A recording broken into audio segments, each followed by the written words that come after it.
Drew Connor is having a career year. He's one of the fastest skaters in the league. He's signed for cheap, and he's the perfect midseason boost for a contending team. He is quite frankly everything that a playoff team is looking for.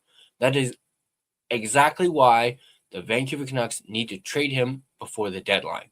Forget the low value draft picks we're getting for other veterans. This one player is the Canucks' only easy, uncomplicated ticket to an elite draft asset. The decision might feel painful, but the rebuild math is absolutely unavoidable. So how do we get there without trading a core star? We're going to break down the sheer value of Drew O'Connor, his contract, his speed, his 2-year term, and show how retaining just 50% of his salary makes him a commodity that can't be matched. This is the ultimate rebuild trade. And here is exactly why the Canucks need to pull the trigger. Let's dive right into it right here, right now.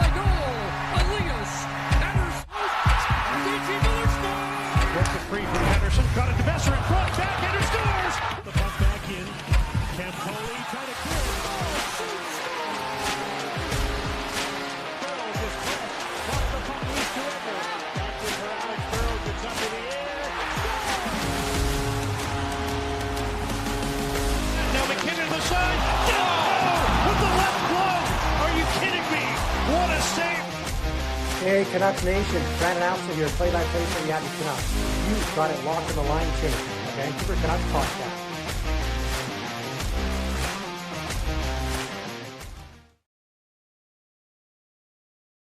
Welcome back to the Line Change. Today, we're deep diving into the Canucks' draft capital strategy and the one trade that demands attention. The truth is, accumulating third and fourth round picks is necessary, but it's a strategy for maintaining a mediocre team. To become an elite team, you need elite prospects. And elite prospects come from high picks. We need to go from a 17% chance at a long-term NHLer to a 25% or even 55% chance. The core challenge of any rebuilding team is the odds game. Dealing a Kiefer Sherwood for 2 seconds was a master stroke, and we're expecting similar mid-round returns for pending UFAs like Evander Kane, Teddy Bluger, and David Camp. If the Canucks can turn one of those players into a 17% chance at a future long-term NHLer, which is the likelihood for an average third rounder, we absolutely should. But ideally, we increase those odds dramatically by increasing our stock of higher picks. Look at the draft odds. Third rounders have only about a 28% chance of playing 100 NHL games and only about a 17% chance of making it to 300. Second rounders, the odds get much better, with about a 40% chance of making it to 100% or 100 NHL games and a roughly 25% chance of playing more than 300. The premium asset, first rounders, with about a 70% chance of making it to 100 NHL games.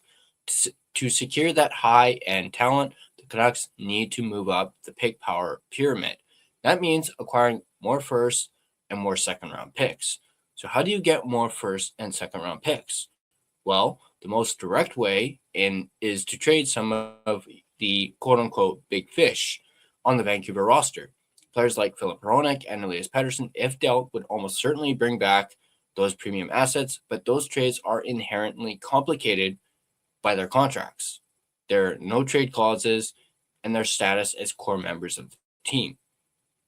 Trading them may or may not be part of the long-term vision. We obviously know Filip Hronek, he's not going anywhere.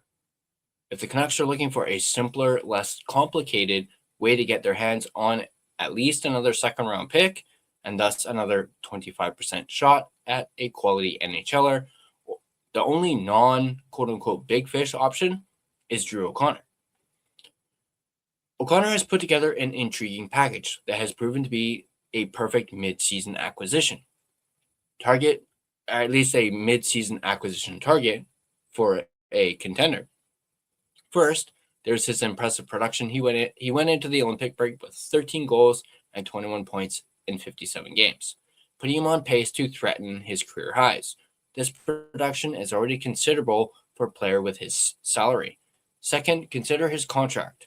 He extended last year for 2 seasons at a cap hit of just $2.5 million.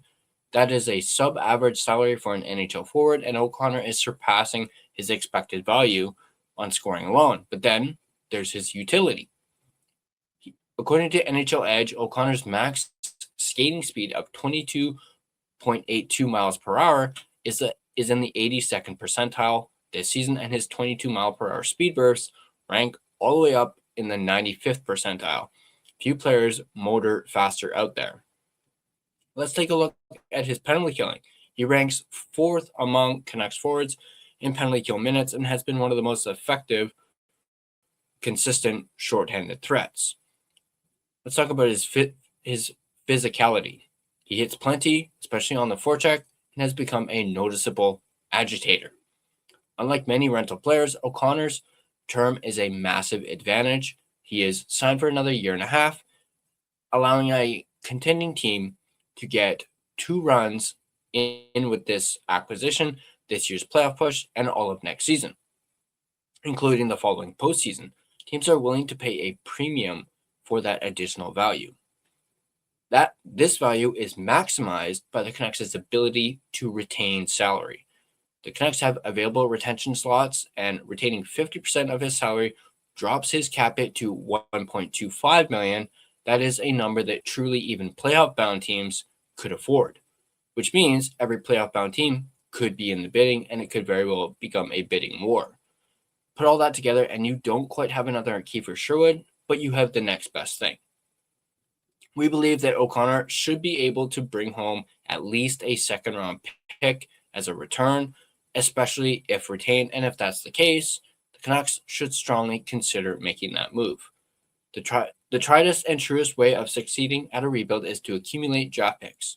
And the higher the better. If another second is on the table, and thus another roughly 25% shot at producing another quality NHLer, the Canucks can't really afford to pass that up. For a player who is already in the midst of his prime, it's time to cash in on O'Connor's high demand profile and secure a better future. Do you guys agree that the Canucks need to trade Drew O'Connor at the deadline? Let me know in the comment section down below. I'd like to thank the sponsors of this video, starting off with none other than DraftKings Sportsbook, which is an official sports betting partner of the NHL. DraftKings Sportsbook, an official sports betting partner of the NHL, is built for the fastest game on ice. With player props and live betting, every shift, every shot, every save gives you options to get in on the game with DraftKings Sportsbook. New customers bet just $5, and if your bet wins, you get $300 in bonus bets instantly. Download the DraftKings Sportsbook app and use code THPN, that's code THPN, to turn $5 into $300 in bonus bets if your bet wins. In partnership with DraftKings, the crown is yours. Gambling problem? Call 1-800-GAMBLER. In New York, call 877-8-HOPE-NY or text HOPE-NY. In Connecticut, call 888-789-7777 or visit ccpg.org. On behalf of Boot Hill Casino in Kansas, wager tax pass-through may apply in Illinois, 21 plus in most states.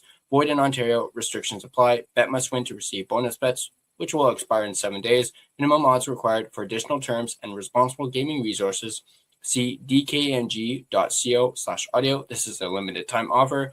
Copyright 2026 NHL, all rights reserved.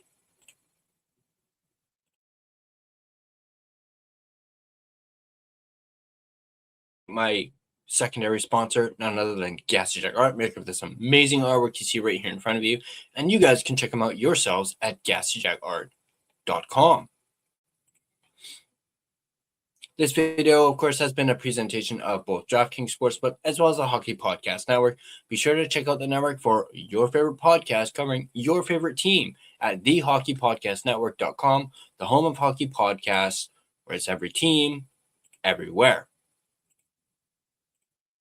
Now, if you enjoyed this breakdown of why the Canucks should capitalize on Drew O'Connor's value and trade him to try and get more draft capital, be sure to hit that like button, as well as be sure to turn on your notifications so you don't miss more in-depth analysis of the Vancouver Canucks.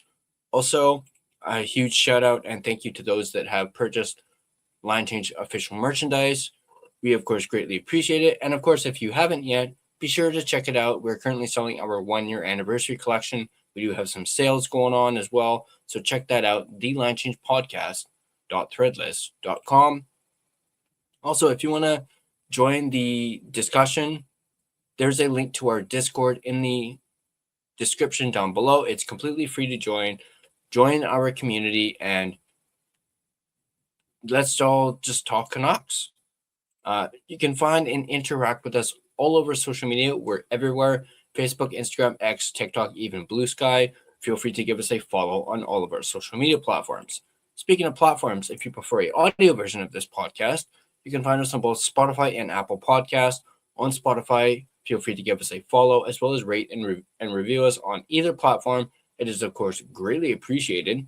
Also, if you had a favorite episode that you just couldn't get enough of and want to listen to over and over again, you can download your favorite episode as well. That too also really helps out the podcast. And of course, we are very greatly appreciative of that as well. Once again, drop your comments down below. Thanks for tuning in, and I'll catch you on the next line change.